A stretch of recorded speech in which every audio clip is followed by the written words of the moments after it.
My husband drained our savings to spoil his mistress and left me the bills. She vanished the second the money did. Then he came back and sued us for our house. I never imagined I would wake up one morning and realize that my entire marriage had been built on lies. For 12 years, I believed my husband and I were building a future together. We weren't wealthy, but we worked hard. I skipped vacations, bought clothes only when I absolutely needed them, and worked overtime whenever I could. Every dollar we saved went into one account because I trusted him completely. Whenever he talked about our dream of paying off the house early, I smiled and believed every word. Looking back now, I wonder how many times he looked me in the eyes while already planning to betray me. It started with small changes. He suddenly cared more about his appearance. He bought expensive cologne, started going to the gym, and claimed he had late meetings several nights a week. Whenever I asked questions, he accused me of being insecure. "I work hard for this family," he would say. "Can't I have a little freedom?" I felt guilty for doubting him. Then the credit card bills started getting strange. There were luxury restaurant charges in cities he claimed he had never visited, designer stores I had never stepped inside, hotel reservations that definitely weren't for business trips. Every time I confronted him, he had another excuse. "The company reimburses me. My coworker borrowed my card. The bank made a mistake." I wanted to believe him because accepting the truth felt impossible. One afternoon, I logged into our savings account to pay property taxes. My heart nearly stopped. Almost everything was gone. Years of sacrifices, years of overtime, years of skipped holidays, gone. I immediately called him. He didn't answer. I texted him over and over. Nothing. Around midnight, he finally came home. When I demanded answers, he didn't even look ashamed. Instead, he sighed like I was the one causing problems. "I've been seeing someone else," he admitted. The room went completely silent. "I love her." Those 3 words hurt more than losing the money. Then he calmly explained where our savings had gone. He had been paying for luxury vacations, designer handbags, expensive jewelry, spa weekends, and even helping her pay off her debts. Everything I had worked for had been handed to another woman. I asked one simple question: "How could you do this to me?" His answer still makes me sick. "I deserve to be happy." The next morning, he packed a suitcase and left. Not only did he leave me emotionally broken, but he left every financial responsibility behind. Mortgage payments, utility bills, credit card debt, medical insurance, everything. Friends told me I should declare bankruptcy. Some said I should sell the house. Others told me to move in with family.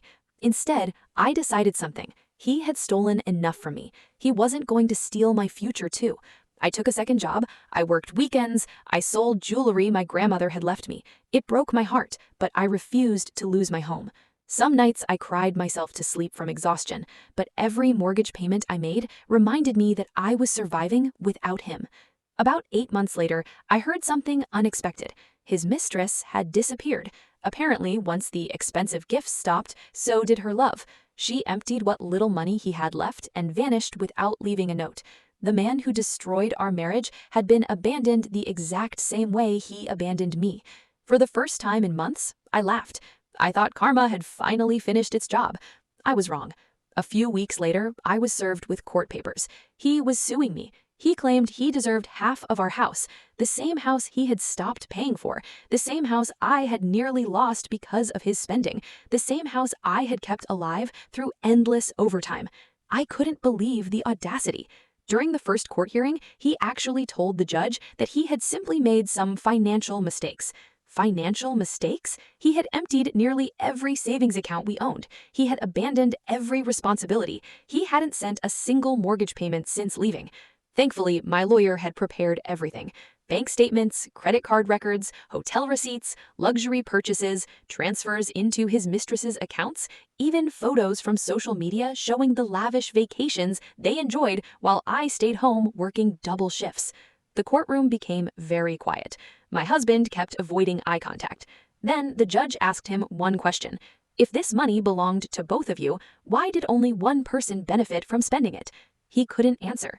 Instead, he blamed his mistress. He claimed she manipulated him. He said she convinced him to spend everything. Listening to him blame another person for choices he made himself was unbelievable. Nobody forced him to betray me. Nobody forced him to empty our accounts. Those were his decisions. After several hearings, the final judge gave the ruling. Because he intentionally wasted marital assets and abandoned his financial responsibilities, the court adjusted the property division in my favor. I kept the house. He received almost nothing after accounting for the debts he created. Watching him walk out of that courtroom was strangely peaceful. Months earlier, I thought losing him had ruined my life. Now I realized losing him had actually saved it. Without him, my home became peaceful again.